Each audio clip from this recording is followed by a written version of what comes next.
So please state your name, age, pronoun, position, party, or banner. Okay. So, isang makawang pagbati sa inyong lahat. I am Gabriel Miko Gabondo. I am 24 years old and I am a he. I am currently running as your next CPUR president under the proud banner of Coalition. So, isang makawang pagbati sa inyong lahat.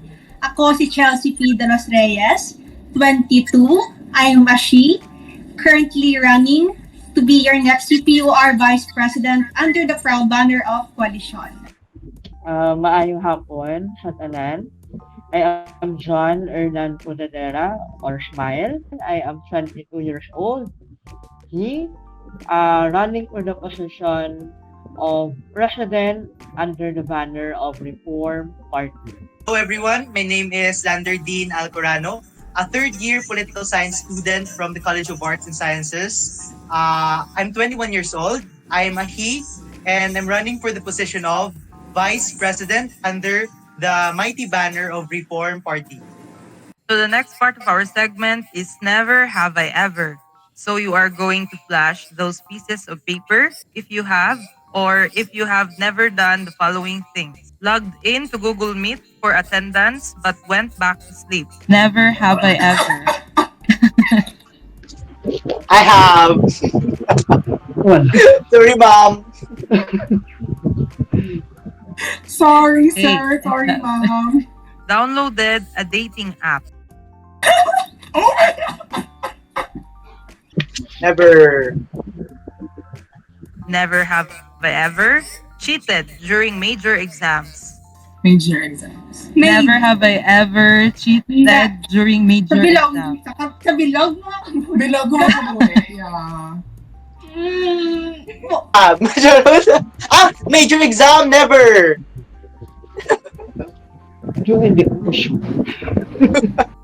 Never have I ever gotten drunk.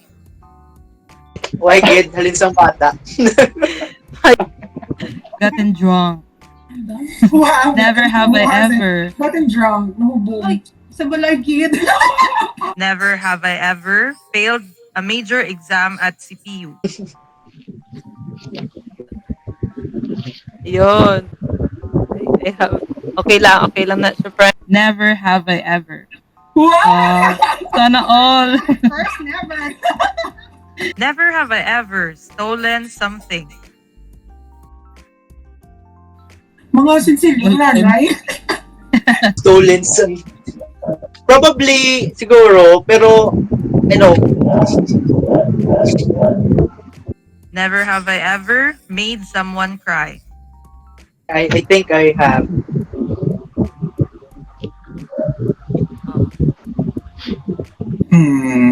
But I know that, in our defense, my inspirational. What? Never have I ever blocked someone from your friends list. I have. DDS ka, hari mo. Friend account. Mate. I have. Feel ko tanan kita. Diba? I have. Hey.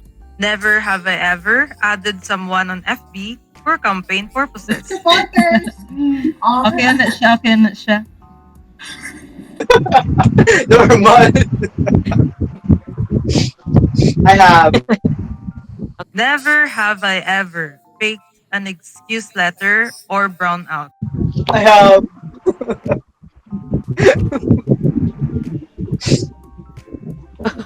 Pick the brown out. Sorry. Okay. Last question. Never have I ever had a breakdown during online class. Never have I ever. Sending hugs. Yes, Okay na parang siya. tao man kami balahaw. Normal.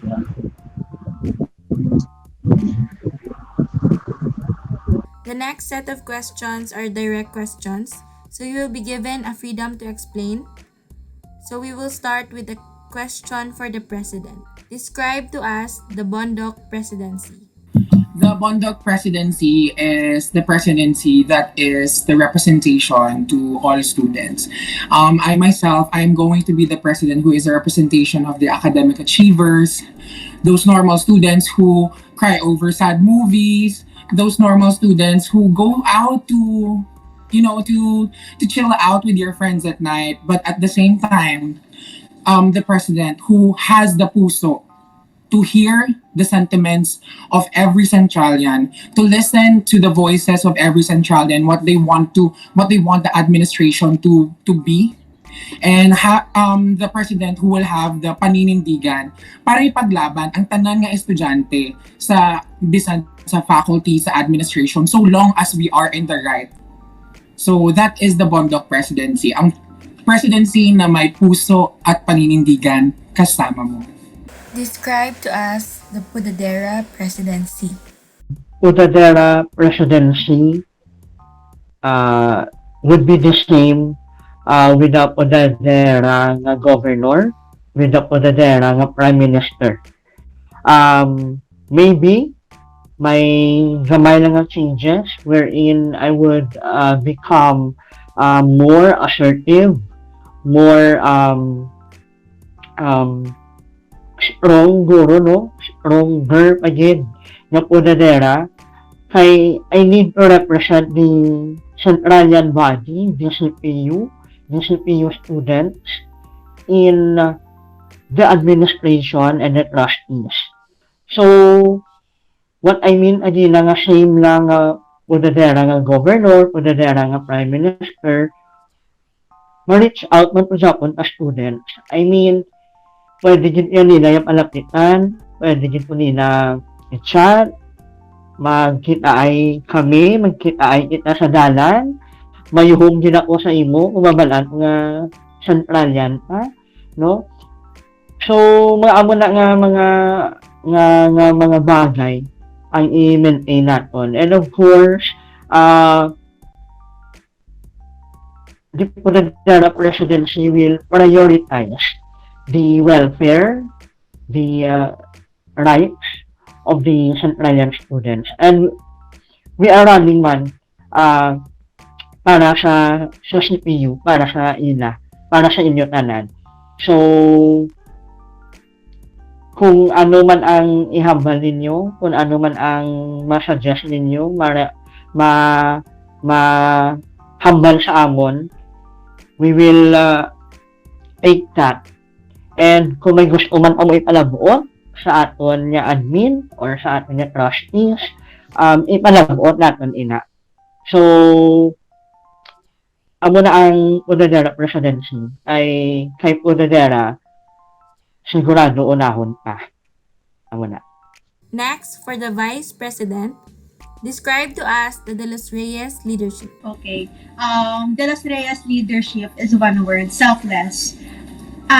From the very start, Gidiana, I've become this leadership journey. The very start, I started as a volunteer, and with that, I learned to be selfless, na develop kong pagiging selfless, and it is not something na you should na, hindi siya naging weakness ko in a way na dahil nga selfless ako, pero hindi siya weakness dahil I know I have a lot to do for the students, and I believe na ang pagiging selfless ko means na I have this advocacy, I know na mas uunahin ko talaga yung mismong voice, yung mismong concern ng mga student. And I work as the minister for LGU.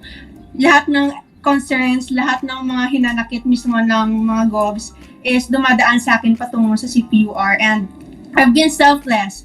A lot of people witness how selfless I've been sa akong journey, from being the volunteer lang sa Red Cross to governor of my college, and now the senator and running to be your next CPR vice president. Along with me is of course Gab Miko Bondo, who I believe now we have this very balance gidya in terms of puso at paninindigan. We have this one vision for Central. After all, diba, this is all for Central. Who am I not to be selfless? Describe to us the Alcorano leadership. If I could say something real, no, about the style of leadership that I want to portray or display when the sovereign Centralian students elect me as their next vice president is a new set of rules, Goro, and protocols in the CP Republic Parliament, wherein the students could interact, the MPs could interact with each other, and the students also could manifest and give their own proposals to the parliament. So, in short, the Alcorano Vice Presidency is about the students that would be able to cater all their needs, no? And also, the Alcorano Presidency is full of platforms, no? I prepared several concrete and feasible platforms to our constituents, the sovereign Centralian students, and I hope that these platforms will be beneficial and advantageous to all of them. So that is for me is the Alcorano Vice Presidency. How far are you willing to sacrifice for CPU? How far am I willing to sacrifice for CPU?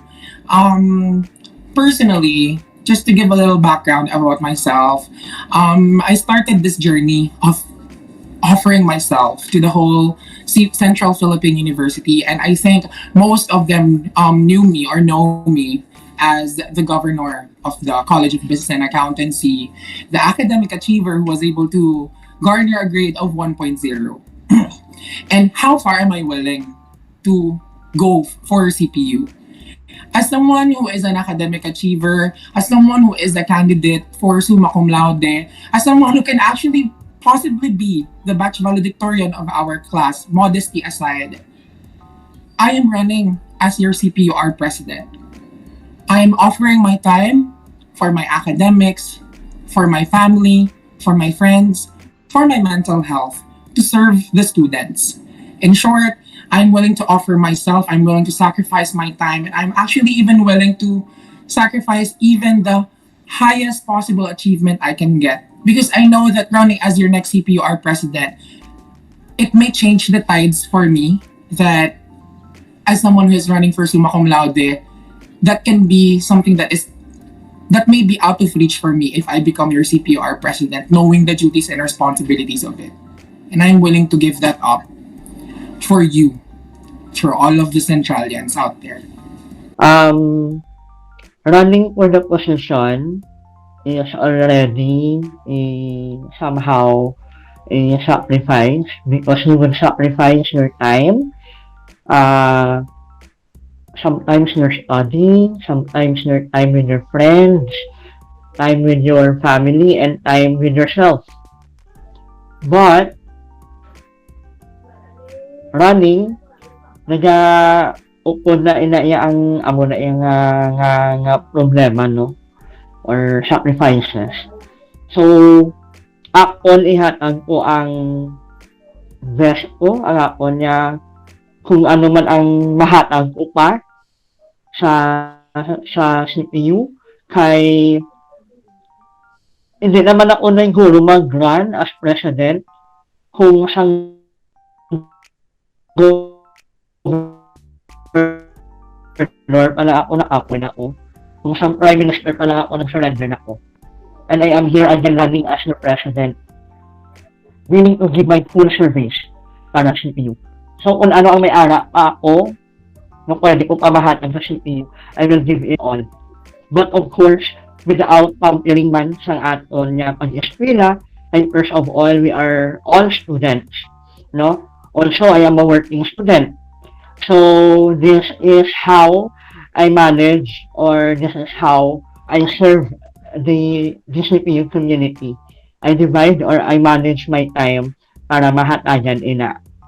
So, kung ano pa ang may-ari ako, no, pwede ko pamahatag, I will give it all to the CPU. That's how I am committed to serve ang aton niya CPU or sa aton niya mga Centralians. I will forever be selfless for CPUR. Just like what I've said kanina. I will sacrifice my time, my tanan nga effort ko, nga hindi ko magsagot, nga I will fail bala for CPR, because I have this late, I have this president nga ginadala, and nga upod, and Hindi ko sabot nga ang akon nga failure will mirror mismo ang mga tao nga ara balasakon and ang mismong parliament, ang mismong upod ko sa pagpadalagan subong and how far I'll go, I will be forever selfless for CPU Republic, for Central Philippine University. How far am I willing to sacrifice for Central Philippine University? To answer the question, before anything else, no, before running for position, we have to also consider that we are students, and as students, we have different time, no, and different things that we have to do. Like for example, we have to prepare for our exams, prepare for activities, research, and so on and so forth. And for these reasons, no, CPU Republic would also have an additional require an additional time for you as a person. Ang baga nila, student leadership is like, a jealous mistress, no, nga it would require you another time. So for me personally, it should be the time. You should be the one who should control the time, and not the time who controls you. I think one of the famous student leaders answered that question in Central Eco also, and I believe and I agree to that person that it depends on a single individual on how he manages his time. As long as he could be able to finish all the things that he has to do, then he has no problem. So I believe that a good leader and a good individual would be able to know and prioritize which thing he has to do. So it's all about time management. Yun po. What legacy would you like to leave? So, we have already Reform Party is a platform-based party here in Central Philippine University. We have many platforms na naubra na, natungan na, and iban existing until now. The one of the best example na amon ubrahon sa amon na term would be the institutionalization of the scholarship program of the Central Philippine University Republic, which aims to give scholarship especially to the working students, to the less fortunate or less privileged students of CPU, also to the ITs and other sectors, no, mga PWDs na ana dira sa CPU. Of course, they will run man or they will maagi man sa application to that program.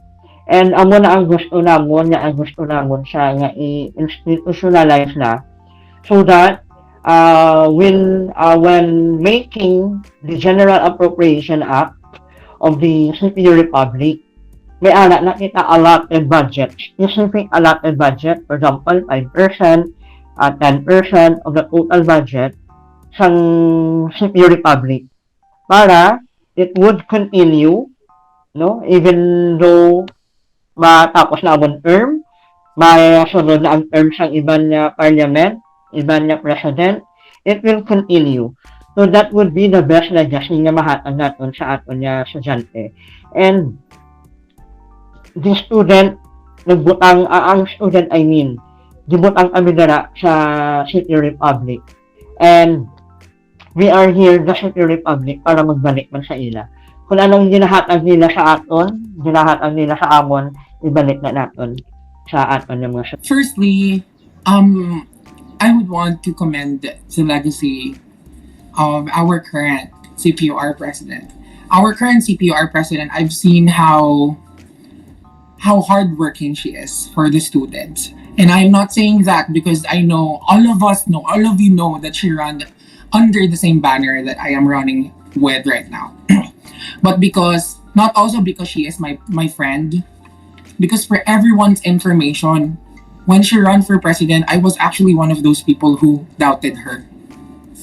But she proved me wrong. She proved all of us wrong. And with the legacy that she was able to provide for fighting for the students, I want to continue that. And I want to solidify that. I want to strengthen that. I want to fortify that legacy. And with that, I wanted to leave a legacy for the students that something na makaptan gid nila. That is why one of my platforms is for the CPU Republic, is for the parliament to carry out a student's code. The student's code wherein tanan sang right mo as a student. May it be academic, your right to to study, your right to express your opinion. It is something that will empower you as a student so that you will know your rights and you will know when something happens to you, you have a defense because you know your rights. And that is the legacy that I want to leave to the students, to empower the students, to encourage them and to inform them their rights. Aside from that, I want to have a legacy. I want to have a legacy that will not just be for the students but also for the community. That is why for the whole coalition, our platform is called Angat CPU because it is not just the Centralians, Angat with Bondoc de los Reyes Bondoc de los Reyes administration, with all of our senators, Andrada, Balmes, Cordova, Coronado, Foro, Lacurom, Saculo, and Salaver. These people, we have thought of not just elevating Centralians, but whole CPU. Angat CPU, angat organisasyon, angat institusyon, at most importantly, angat estudyante. That is the legacy that we want. That is the legacy that I want and that we want for the whole Central Philippine University. For all of us to elevate, for all of us to know our rights, and for all of us to continue the legacy that our past administrations have started, not just President Lozada's administration. So basically, as a representative of our college to the CPU Republic Parliament, I could honestly say that with all humility that I believe that I have contributed a lot to the lawmaking body of the CPU Republic Parliament with respect to resolutions, parliament acts, and other letters related to our duties as a representative and also to the parliament. No?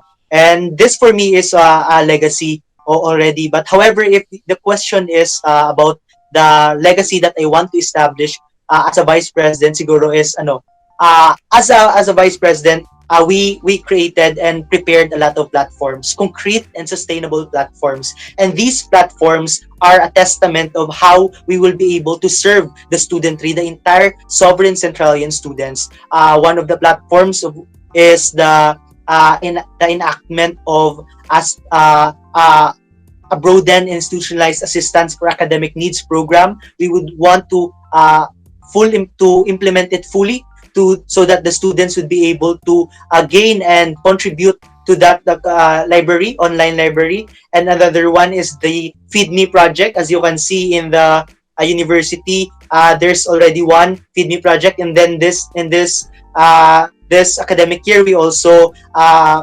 passed another Feed Me project. So basically, we have now two Feed Me projects. So that for me is a legacy, and a legacy should be a continuing cycle. It should be continued by the next generation to another. So for me, the legacy that I want to establish are our platforms, and these platforms are feasible and practicable, and we want the entire studentry to reach out and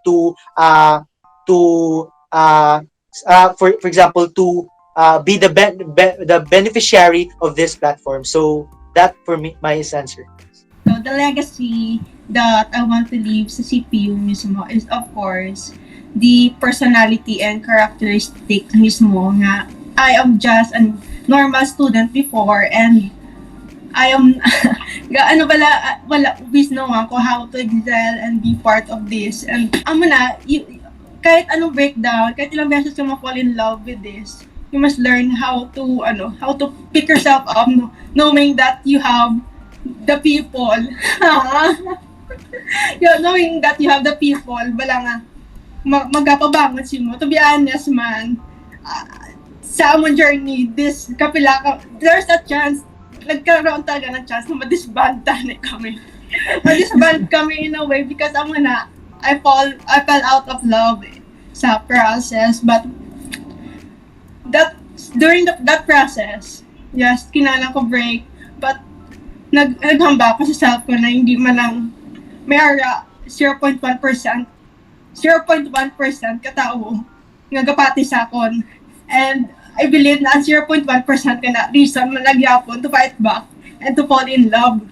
That's why I am here today to continue the legacy na to continue na what I have started mismo from being the volunteer to the governor to as a current senator, because I know nga there's still a lot of improvement magyapon sa akon na magpungkon ako as CPUR Vice President.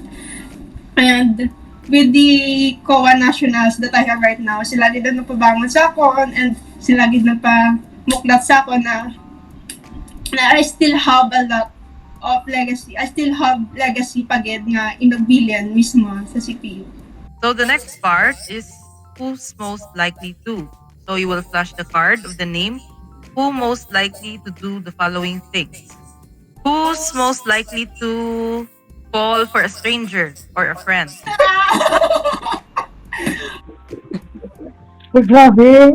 Hindi na lang kami. Who's most likely to start an online fight or Twitter feud? Ay! DDS. Okay. Palaban gid ka tama. Yes. Who's most likely to get away with murder? Get away with murder. Get away with murder. Murder? Sino? Piling siya. Get away with murder. Who's most likely to get married first? Prime. Wala pa ko yung jowa niya.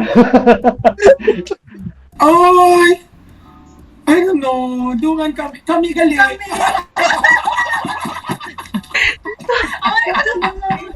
Kami gali ano. Kitagid ba? Pili ko kitagid yaw.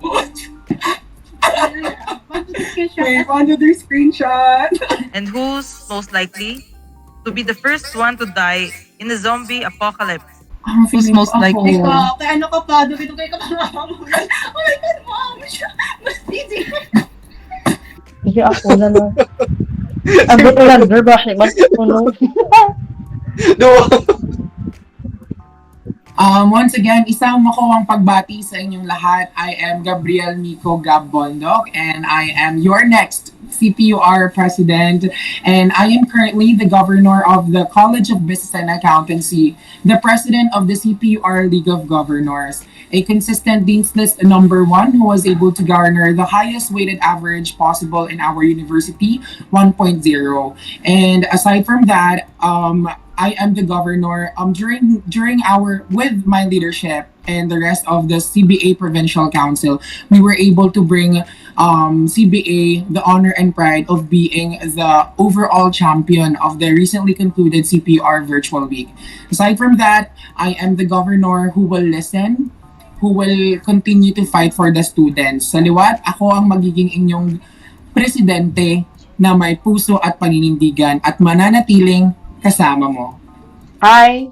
Kamusta? Ako gali si John Erland Smile Podadera from the College of Agriculture, Resources, and Environmental Sciences, a third-year student and the incumbent Prime Minister of the Republic, also a working student. Kami sa Reform, we are a platform-based party and we prepared a platform na para din sa inyo welfare ang sa inyo din mga Centralians. So, hindi magkalipat sa malapit na eleksyon, mag-vote ka mo, vote for reform, vote for Podadera, and ay Podadera, sigurado ikaw ang una. Once again, ako si Chelsea P. De Los Reyes, a third-year student from the College of Medical Laboratory Science. Currently a CPR Senator of 16th Parliament handling the Ministry of Local Government Units, was once a a former governor of the College of Medical Laboratory Science and was once the president of Senior High School Red Cross Youth and the vice president of College Red Cross Youth and president of Medical Laboratory Science Society. And I will continue the legacy that have been started na may puso at paninindigan. I will be your ilaw.